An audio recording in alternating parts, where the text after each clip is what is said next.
Welcome to the Dentelligentsia Podcast. I'm Nick Zagar and Remy is Daner, and we are Mirlo Real Estate Partners. Today we have Shawn Rainey from Blue Frog. Welcome, Shawn. Hi, great to be here with y'all.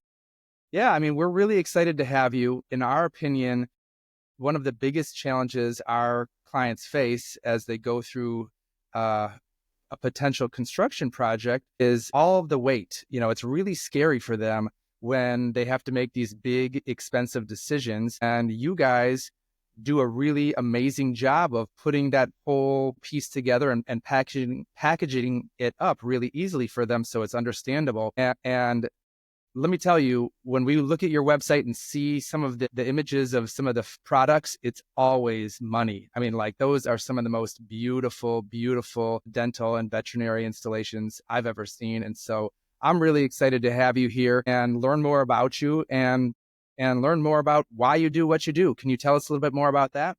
Yeah. So me specifically, I'm very dental detail minded.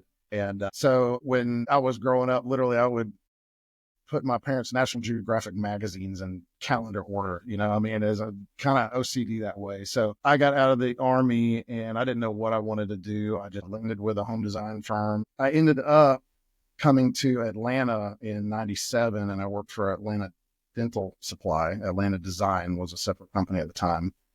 I started designing dental offices. I've never done that before, but, learned a lot from the guys there, Gary Kirkus and Gary Lowry, Tom Richardson over there, great people at Atlanta Dental. And so I learned that because of my detail-mindedness and my love for making people happy. I'm kind of a golden retriever personality, if you want to say. I really love working with dentists, trying to draw their dreams out of them of what they want something to be, what they want their clinic to feel like, what kind of flow they want, and developing a plan to meet that. But in doing that, you're also trying to make plans that are good enough for people to price from, good enough to get permit, good enough to make sure the client knows what they're getting. So a lot of my focus has been trying to make sure the plans are perfect, and they're never going to be exactly perfect, but I do everything I can to do that. And that's one of the biggest things for me is I love to see the client get what they want. I like to see where, I'm not going to be the person walking into their clinic for the next 20 years, they're going to be. So I want to make sure they get what they want and try to make sure the budget stays, where they need it to be. Shawn, that's great. And for those of the people watching that aren't familiar with Blue Frog, talk to us about what you guys do. Yeah. So a lot of what we do is medical practices, either dental, veterinary. We've done a lot of Georgia skin cancer, done some other things too, but primarily has been dental and veterinary. But before I came to work at Blue Frog, and I still worked at Atlanta Dental, Blue Frog was building dental offices that we were designing in Atlanta Dental. So they've been doing that for probably 15 years. But when I came here, we became a design build firm back about 13 years ago. And so the whole crux of Blue Frog has been around trying to be the one place that a dentist or medical professional can go and essentially not have to worry about, what's going to happen next in design and construction. Like you were saying, Nick, this is one of the scariest times in their life. This is probably one of the biggest investments they're ever going to make in their life is in whatever building they're going to build. So if we can help them by bringing them to the table, real estate partners like yourselves, the banks, we can bring dental equipment suppliers, and we bring our design and construction experience. It takes that off of them. They can go practice dentistry and making things better for their clients. We try to be kind of the quarterback there and be like, all right, trust us. We'll take this on. We'll communicate with you. And that's really, I think, what Blue Frog's all about, is trying to make things easier for the client. And therefore, to me, the dentist has less stress in their life because of that. They're able to do a better product for their clients. They're in somebody's mouth all day. So they've got the ability to concentrate on that, not worry about, did I contact that engineer? Did I get this done? Did I get that done? Because we're taking care of it. So I'm going to go off script here for a moment because I hope I'm not putting you in the spot. I love the name Blue Frog, and I love your logo and the branding. What's behind that? Who came up with that, and what's the idea? It's nothing pretty. It's just, so back in the day they were blue frog. They were actually originally they were like parrot painting or something like that. There was Parrot painting. parrot painting at one point. This is like 20 years ago, literally. This December I think is the 20-year anniversary of Blue Frog as it is. So they were just doing home renovations in Atlanta and some of the bigger homes down there, and they decided they wanted to get into construction and not just renovations. So they ended up, one of the guys was a marketing guy. So he's like, listen, when you combine colors and animals, people remember your name more. So they literally came up with Blue Frog just based on that. I always said we got to make up some better story, but that's the reality. Oh, it's a good story because it tracks. It tracks because, I love it. So it worked. Yeah. Now there's times I've been called bullfrog, or there's other ones that come up, or big frog, but it doesn't matter. It comes through. So talk to us about one of your favorite client stories. It's a common question we ask because it's a fun question, and gives you an opportunity to talk about and share a story with our viewership. So yeah. So I got thinking about this, and I've really got three. One, we had a client in Cartersville, Georgia, back years ago, Dr. Thomas. And so this lady was in just a strip center, and she had a picture on her desk of what she wanted her building to look like when she finally did a building. And she had that picture on her desk for like 20 years. And I remember me asking her, because every client, if we're designing a new building, I'm like, what is in your mind? What do you want this to look like? And she brought this picture to the meeting, and I'm like, I can do that. I can make that happen. And at the same point, she was one of the clients, I always tell people, the first plan we make is not going to be the final plan. It's going to be close, but there's going to be a lot of give and take on the plans over the design process. But with her, it was she was just this great little lady. And that first plan I made, I gave it to her, and she's like, let's go with it. I'm like, oh my gosh, that's never happened before. Not, because there's a lot of give and take on plans. So that's one. Another one was, we had some doctors, partners in Alabama, in Hueytown, Alabama, and they came to us similar. They had a picture in their mind of what they wanted a building to look like. And when they brought the picture, it was a clinic I had designed in Bessemer, Alabama for two doctors, two brothers, heck, like, I don't know, like 10 years before that. And they said the name of it. I'm like, I know that name. And they pulled up a picture, and like, oh yeah, that's those brothers. And they're like, there's no way. I'm like, oh yeah, I did that. Cool. That's cool. And one thing I really love is that we've done so many, once you do this for so long, is that you've got clients that you've done like strip centers with. You put them in a 1,500 square foot space, or a 2,000 square foot space, but then they grow and they've got to expand. And then you get to come back years later and really build for them this building that they really wanted. They just couldn't afford it at first. They were starting up. So we've done that with several now. And right now we're in the middle of one, a dentist in Athens, he's got a son that's now an aesthetic dentist who's working with him. And so we're designing this new practice, tripling the size of the clinic, to build in this wing for aesthetics. And then he's got his other son coming to work for him here after they graduate in a couple of years. So seeing that generational growth is pretty amazing. Yeah, that is cool. Those are great stories. Speaking of stories, we talked about some really good highlights. Why don't you tell us a little bit more about what do you think the biggest mistake or that dentists make when they're planning their these types of construction projects? Yeah.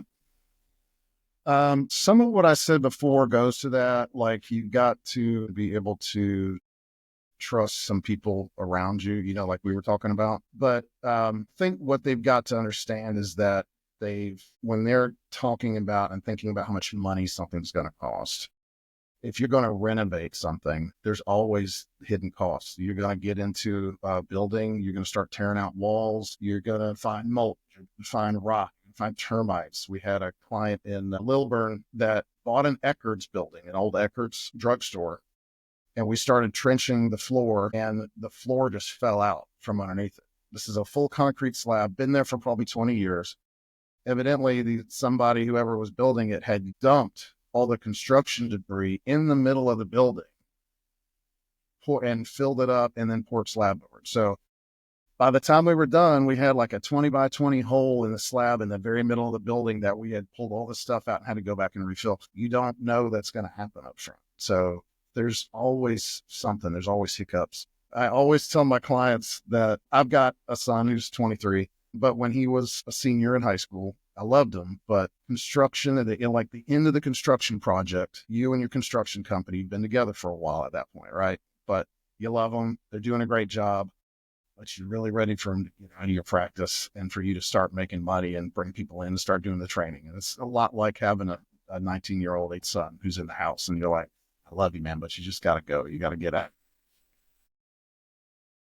We're not there yet. Our kids are a little younger, but we definitely understand the sentiment to that. I would ask you, what do people most misunderstand about the design build process? I mean, I think like, to some people, I think the design build is kind of like just like a buzzword.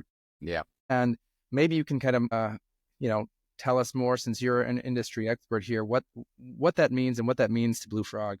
Yeah. So a typical timeline for our typical process for design and then bid and then build is longer. So by doing a design build process, the goal is that we're working with them up front on a lot of information to get in the plans up front for a permit set. We get that in and we keep working on that while we're bidding the plans, while it's going through a permit process. It's all about trying to shorten the time it takes to get the design done and start building. If they've got free rent period that they're burning up, if they've got, construction loans starting to pay on, there's all kinds of things that they can lose money as time goes on. So the faster that we can get a process done, the better. So if we have a intrinsic team in-house that we're doing all their work for them, we're also, one of the things we love is that the fact that we have the estimation team right downstairs. We basically, every time I have a meeting with a client, I go to get the plans updated, I send it to my estimation team, and then they give us back a new budget estimate and give an update. And then I'm immediately with the doctor and I'm like, all right, listen, this is where you're at. These are the changes we made. This is how the budget got affected. Are you okay with this? Is the bank going to be okay with this? Or do we need to find somewhere to cut? And that's why we're still in the middle of design. Whereas a lot of architectural firms don't have that process or don't have that ability or hand-holding with a construction firm, that they have numbers, but they may not have the numbers from literally through jobs they got bid last week. So we're constantly updating how much the plumbing, how much MEP, how much HVAC and stuff is in framing, drywall. And we're also seeing what are timelines for things like when COVID hit. You couldn't get rooftop HVAC unit that was more than 4 tons because it was taking a year to get them in. It was crazy, some of the timelines that happened. The ships are held off the port, you can't get stuff in. Most people that aren't touching that every single day don't know enough about it just from the news. But we're literally every day on the phone with subcontractors. So we can affect our design immediately by knowing that information, working with our engineers in order to get it updated and make sure that we can get it done in the fastest time. Time is money. So if we can save them time, we can get them in earlier. They can start making money earlier instead of waiting and just sitting, having to pay for month rent wherever they're at before they can get into their new place. It's got to be a full-time job, not just educating on design build, but also re-educating, because to Nick's point, it has become such a buzzword that I've observed builders refer to their businesses as design build when I know very well that they're builders, and they might be great at building, but it doesn't help the general audience. It doesn't help doctors better understand the benefits of having both design and construction under one roof, integrated, versus having to outsource those and have them communicate. So I don't envy you for having to be out there talking about what you do and how you do it and how it's different from alternatives, but we recognize the benefit, and it does. At the bottom line, it saves time and money. And there's a lot of efficiencies. Yeah. No. Go ahead. Typically, the build is a contractor and then a separate architectural firm. And they have an understanding that they're going to work together, but they're not under the same roof, to speak to what you're saying. Yeah, that's right. That's right. So talk to us a bit about what excites you about the industry, about dentistry in particular, and healthcare. Is it the doctors themselves? Are they trends that you're seeing in the space, or something else altogether? Great question. So it's interesting coming from doing this for since 97 and walking into clinics back then and seeing, man, this is the high tech stuff we have now. And there was, the old CRT monitors hanging from the ceiling above a chair. And I'm just thinking, how is that thing up there? Is it going to fall on that person?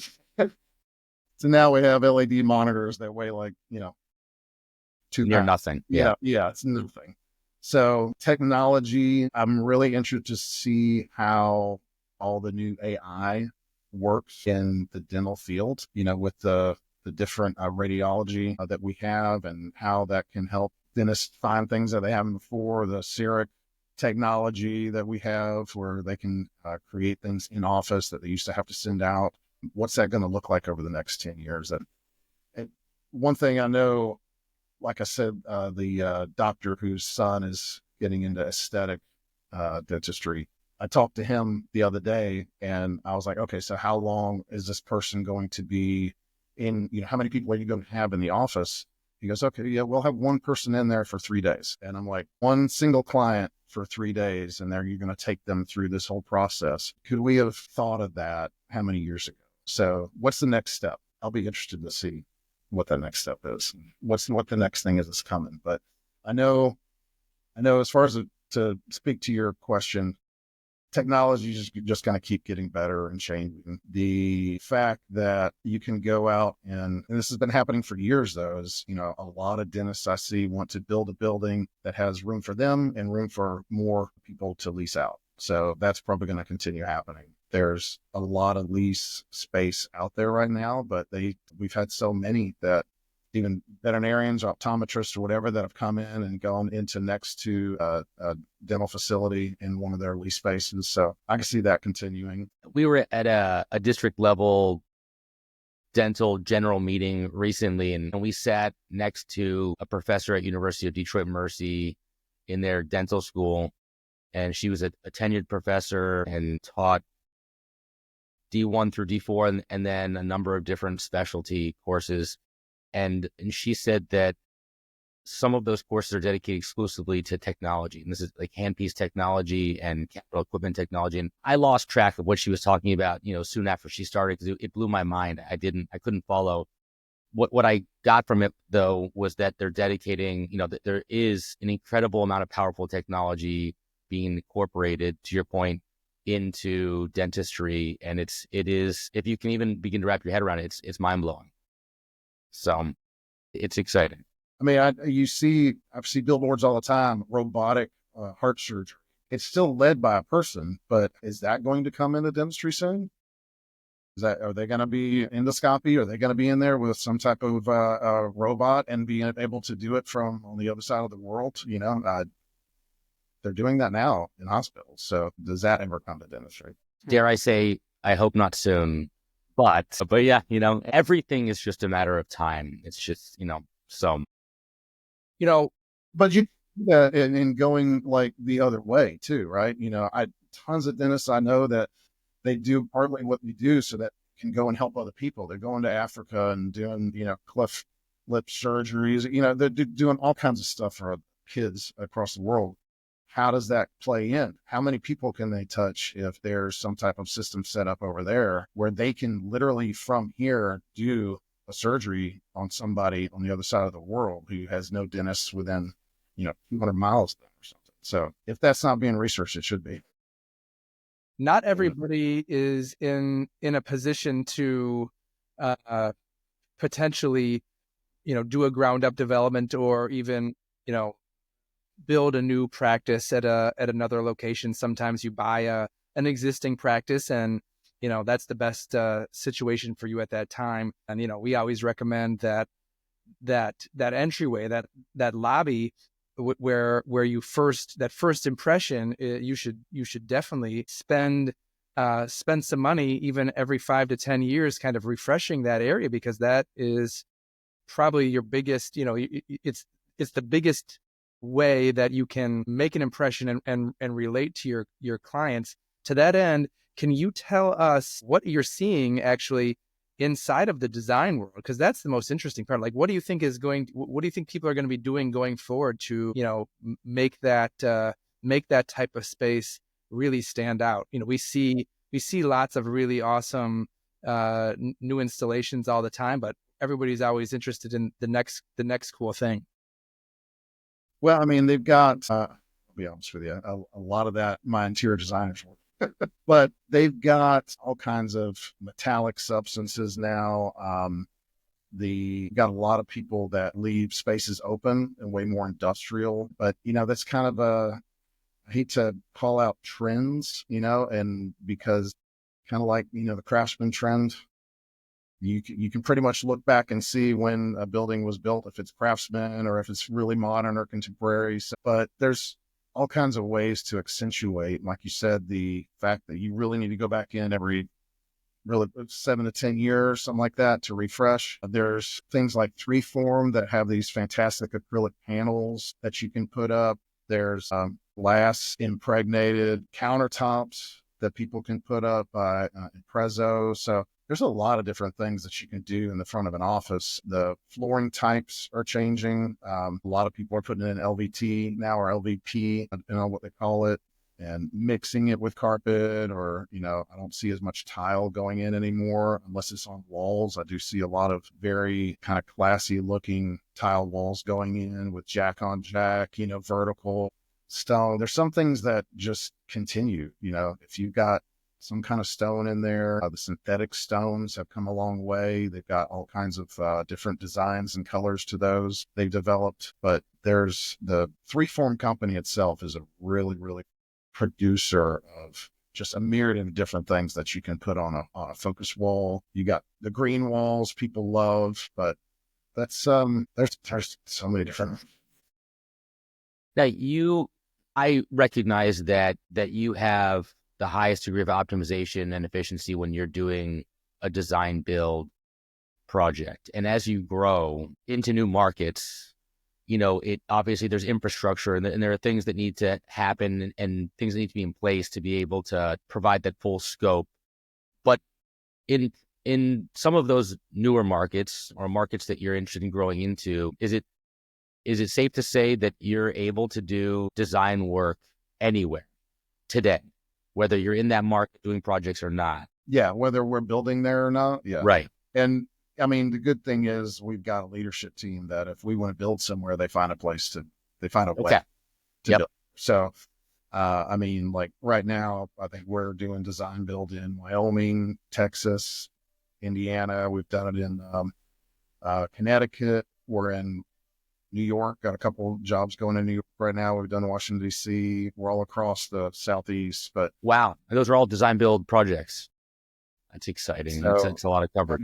Some of them, some places you go, you have to deal with Department of Homeland Security to get permits because missile silos, close enough by. So, so the good thing is, our architect here, and we got I've been doing this for 30 years. We got people who've been doing it for 20 years. And when you add all the experience together, they've done work in pretty much all across the U.S. And the engineers we work with and architects we work with, they're licensed in just about every state. So design-wise, we can go anywhere we want. And it's funny because one of the owners of Blue Frog, Mike Rubio, he's the guy that you go to if you need somebody who knows somebody. He knows somebody everywhere. I don't know what it is, but he's just got that ability. So anytime we've needed something, he's like, oh, hold on, I got to go call. And that's a gift in and of itself. Yes. And bringing in people, now that we have more salespeople coming into, we got people out in Phoenix and Tampa, we got, Georgie, we were talking about before, from Colorado,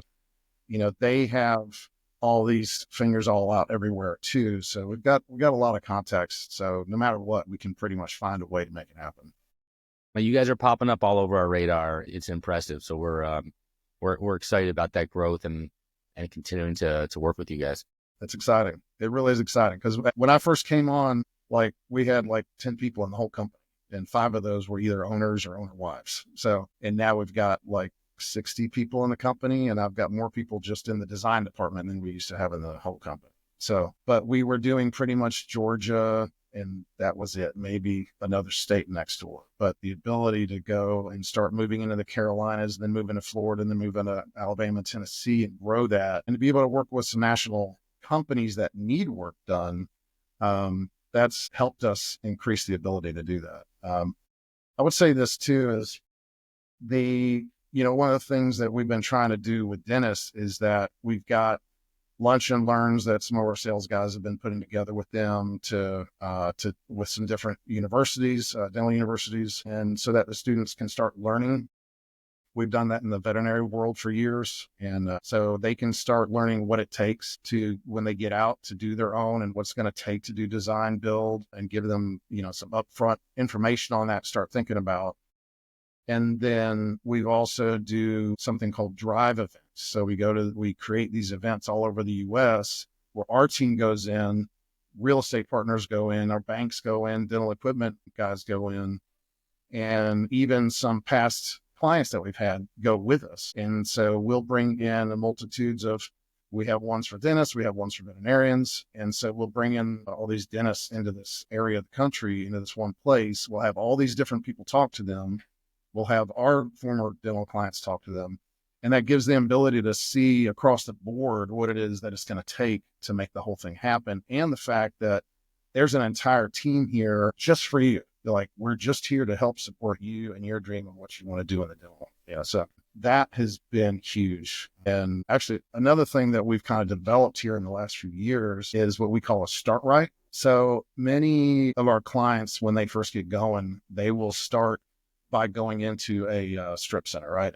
They'll get a 1,500 or 2,000 square foot space. And the issue there is you're in there for 5 years, you spent $500,000 or whatever. You're never going to get that back. You're growing your business, and in order to grow it and to be able to build, grow into another building one day.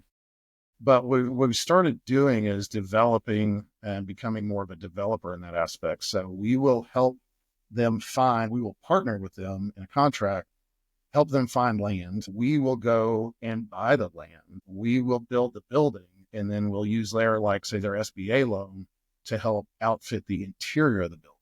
So now a dentist who would be in a 2,000 square foot strip center waiting to grow their own, do their own building, now they'll be in a 33,000, 4,000 square foot building. It's theirs to buy from us one day, but they're in it. It's got room to grow. It's got future treatment and future hygiene rooms built in, ability on the land to expand the building later when they want to, when they grow. And they don't have to come up with all the money for it. We do. So then they have the chance to come back and buy it from us 5 or 10 years down the road, and then do whatever they want. So that has been huge. We're starting that in the dental. We really got that going in the veterinary field, and it has gone crazy. So we're working on that, getting that going in the dental field now. And we got several people we're talking to about that. That's an incredible opportunity. I mean, you're manufacturing future ownership opportunities these are, I imagine, mostly for startup doctors. Yeah. Yeah. That's wild. And then on top of that, that's the start right opportunity. And then we also have something called a lease route opportunity. And that is for somebody that maybe is already established. They've already been in business, but they want to do something a little more than what they can really afford. And we'll basically go in 50-50. So we'll buy the land with them, build the building with them, again, use their bank influx to build out the inside of the building, their actual practice. And it allows them to do even more than they would have been able to. So especially if you have like a generational thing, like the doctor I was talking about earlier, they now have the ability to go ahead and build a building that's big enough, not only for them, but for their kids who are going to become dentists to come in. And Sure. It's really exciting to see, because you literally partners with them. They're not out there on their own, and they know that you're in, like our money's in it with them. So we're invested to make sure that this happens, and it happens correctly, and that, it's produces for them.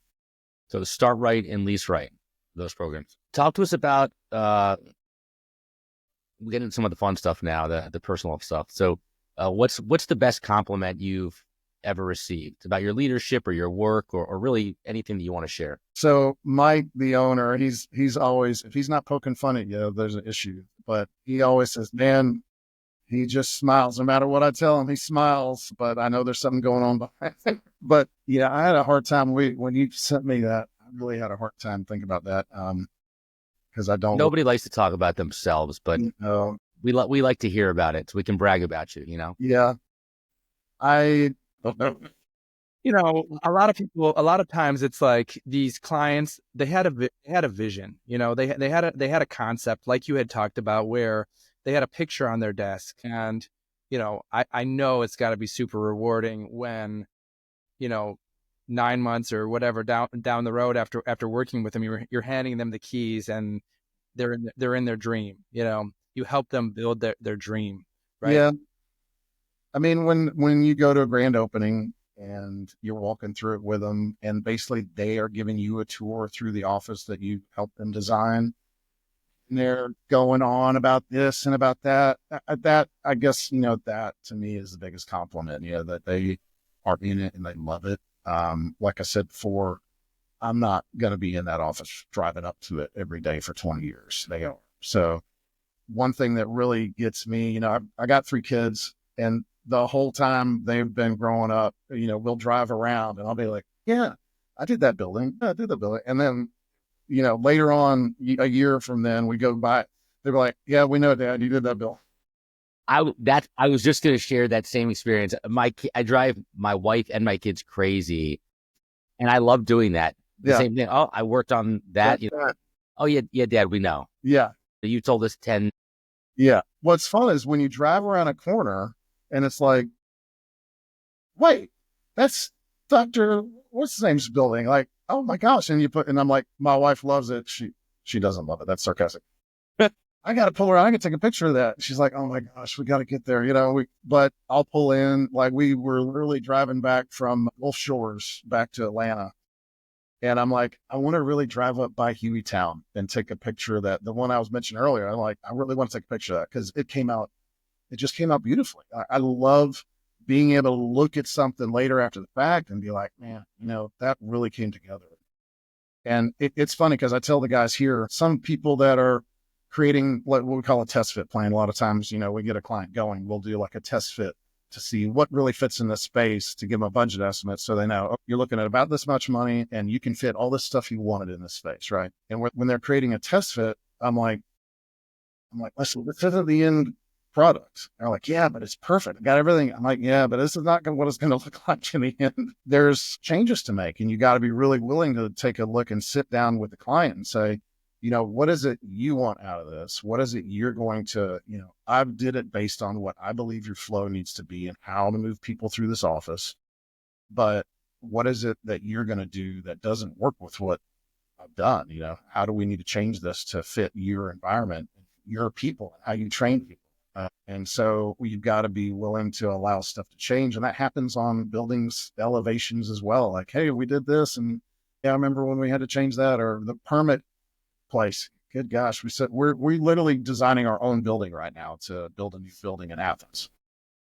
And we had it exactly how we wanted it. And then the permit office comes back and says, you gotta make these changes. And I'm like, it looks perfect. It looks perfect right now. Please let me. No, you got to make it match this other building over here. And I'm just like, that's what my client feels like when I have to do that to them. Like I'm not choosing to make them make this change, but you try to work that through with them with tact and with, soft words and just make it something beautiful anyways, even though it wasn't what they originally wanted. So that happens a lot. And people hire us, because they need, we want to serve as a guide and help them gather data so that they have the best information to make the strongest business decision for their business's real estate at that time. we negotiate on multiple properties, making sure that they know what the market is, making sure that they have seen every viable opportunity, and because it is such an important decision. And I know, what you had just explained kind of talks through some of, it's like there's all of these unknowns. There's unknowns that they don't even have who are going to pop into their world in our time with them, and with your time with them. And it's really, I think it's really hard for them because it's an emotional time. It's a scary time of tremendous uncertainty, and the money. Like when you run into a situation like you had described, where I'm sure you had spent a lot of time formulating a budget and walking them through all that, and then all of a sudden you get into the space, and then you got to redo the floor. How do you guys handle that, or how do you coach them through those problems so that they feel comfortable? It's something I start talking to them about from day one. Once we get a design build contract, I tell them right away, I'm as sensitive to their budget as they are. And based on experience and having not been as sensitive to budgets as I should have been at some point, what I'm saying? Through experience, you find these things. So, and you realize that, they're just a guy who puts pants on just like you. I talk to them like I would want somebody to talk to me. You got to tell them up front that things happen. There's going to be things that are going to come up in their life just during the course of construction. We've had clients who were building a home, building a clinic, and pregnant at the same time. If that lady could do it, anybody can do it. You know what I'm saying? But I also try to help them understand that, we're going to be with them the whole time. We're not going to overcharge them, like we're not going to tack on a whole bunch of profit on it on top of this change. We are as transparent as we possibly can be the entire time so that they understand when we get to that point, something happens, that they have a level of trust in us. If we get all the bids in, one of the things we tell them is, listen, we'll get all the bids in. If you want to look through all the bids, here's all the bids. This is the guy we chose. This is for this reason. He's not the lowest, but it's because we feel he can do better on this time. The budget estimates during the entire course of the design process, I think it's really just a matter of making them understand through the whole process that you're on their team and that you care just as much about how much money is being spent as they are. Because if something happens and the project doesn't happen, it doesn't just affect them. It affects us as well, right? We want the project to be done on budget quickly and get them in and start making money. So if any hiccups come up, it's just a matter of sitting down with them and saying, all right, listen, very clearly, this is what happened. This is how it's going to affect things. This is how we're going to deal with it. Are you okay with this? But the other thing that we do try to do is from the very get-go, on the very first budget estimate, we build in contingency. A bank is normally going to have contingency, but we normally build in $50,000 or $100,000 worth of contingency, depending on the project, because that kind of stuff comes up on every project. There's no project that hasn't. So if we can have that in there and then basically say, when these things do come up, we're going to pull it directly from this. You're still going to get a change order, which the change order is going to show it's coming out of contingency, and you don't have to come up with any more money, and this contingency should cover this. And at the end, if all this contingency isn't used, then that's money that you get from the bank. We're not going to charge you for it. So I think that contingency, we've really only started doing that in the last couple of years, making sure that's inside our actual construction budget, because even if they got to go back to the bank for contingency, we'd still rather than not do that. We'd like to have no change orders whatsoever if we can possibly help it. And that if there are any change orders, it's stuff that the client came and asked us to do during construction that was different than the scope of the project. But if the contingency can cover anything that comes up like that, that really helps. It's smart. It's a great way to build confidence and trust in your, with your clients. Well, I think the most important thing that you said there was that you have a team approach, and when we work with our clients, those are the first questions that we're asking, is because we want them to have the strongest team that they possibly can have, whether, for contractor, architect, equipment rep, but lender, all of the CPA, real estate attorney, all the key spokes that you need to kind of excel at a high level. So that's really great to hear. You're going to cut this out, but I've got to go in like 5 minutes. We want to move to some of my favorite questions. You should go for them. All right. So if your family, your parents, your children, your relatives asked what you do for a living, or if we asked them rather, what would they say? So it's funny when you mentioned this before, I literally texted my parents because I'm like, wonder what in the world they have in their mind. Because I talk to them a lot about what I do and issues I face.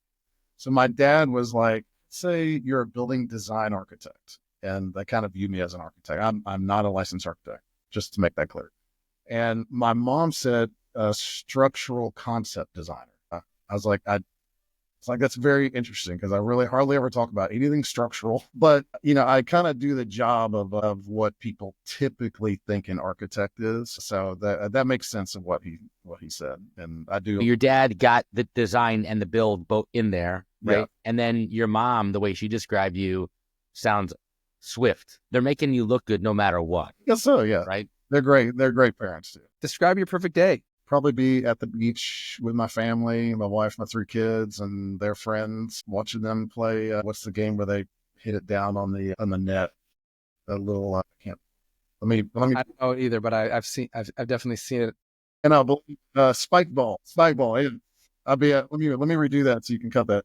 I would probably be at the beach with my family and my 3 kids, their friends. They'd be playing spike ball. I'd be reading, or I'd be out in the beach. I know if it was like my last days on earth, I'd want to finally go skydiving and I'd want to go swimming with sharks for sure.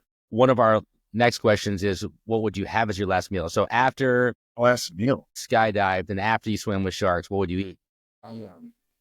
Well, I've been on a weight loss thing over the last year. So probably a huge thing of pizza. I love pizza. Chicago style, deep dish, man. So weight won't matter on this day. So whatever it is, that's what we want to know. If you could go back and give any advice to your 20-year-old self, what would you tell them? Well, that's good because literally I'm giving that to my 20-year-old kids right now. So invest your money, invest your time in the people around you. Work is not everything. And, for me, my relationship with Christ is top. So tell them to keep pursuing that, chase after him, and, really continue. Put some money in. If I went back to myself 20 years ago, put some money in Apple, put some money in Walmart, put some money in Home Depot. But, in my life, I've never gone out. It's just interesting, but I've never gone out and had to find a job. No. God has always taken me and just plopped me into the next situation every time. My Atlanta dental called me, Blue Frog called me. And each time it was a step and it was a matter of learning how to get better each place I was. I would tell them one of the things that was told to me by my dad, and that is learn from other people's experience. Don't go out there and make all the mistakes that other people make. You're going to make mistakes in life no matter what, but learn from the mistakes other people made so that you can be better. I think it was Einstein or somebody who says, I can only see as far as I can because I stand on the shoulders of giants or something like that. So you got to learn from other people. And the other thing that a guy told me was that wherever you're at, build your toolbox. So when I went back to college as an adult to get my business degree, and the guy at the time told me, he's like, listen, I know this other person said, don't go back to school, but I want you to understand you're not going to work here the rest of your life. This is where I was at the time. And he's like, go out there and build your toolbox. Like nobody can ever take away from you what you invest in yourself. So go out there and do that now. So if you're in your 20s, go out there and do all the investing in yourself you can. Have fun, but good gosh, figure some things out, learn some things that you can use, and you can be better than the next guy, coming down the road. Shawn, thank you so much. This was so fun and really, we had it all in here. A lot of great information. Thanks for a lot of that personal stuff. Really cool to learn more about Blue Frog. And we had a few do-overs in there as well. So it was a blast. We really look forward to putting this out there and also working with your team, hopefully in the near future. Definitely. Yeah, we're super excited. But thanks again, and let's sign off here. Thanks, Shawn.